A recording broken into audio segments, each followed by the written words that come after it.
Isa pong mapagpalang umaga sa ating lahat.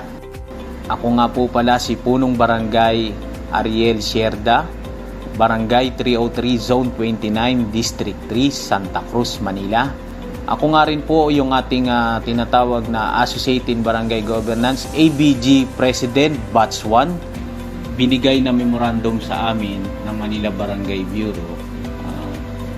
Doon namin nalaman na ito po pala ay schooling with the Universidad de Manila sa kagandahan loob ng programa ng ating DILG Manila, yung kanilang pagiging collaboration ng DODM upang hikayatin ang ating mga barangay official dito sa atin sa lungsod ng Maynila, para naman sa ganon yung ating mga naglilingkod dito sa lungsod ng Maynila magkaroon ng kamalayan o kaalaman para doon sa ating tinatawag na local government code.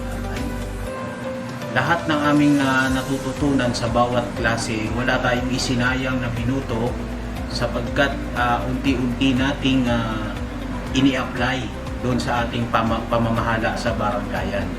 Naturuan tayo kung paano tayo gumanap bilang isang pamahalaan sa patungkol doon sa pagsasagawa ng mga database. Andiyan yung gumawa tayo ng ating RBI.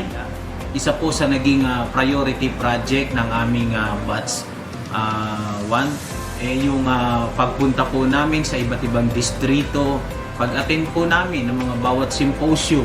Kung kami po ay maimbitahan magsalita, patuloy po namin inilalatag yung kagandahan na gawain at yung maitutulong para doon sa kanilang munting kaalaman para sa pagpapatakbo ng barangayan. Kami po ay lumalapag sa bawat distrito na kung saan inilalatag natin lahat-lahat para sa ABG.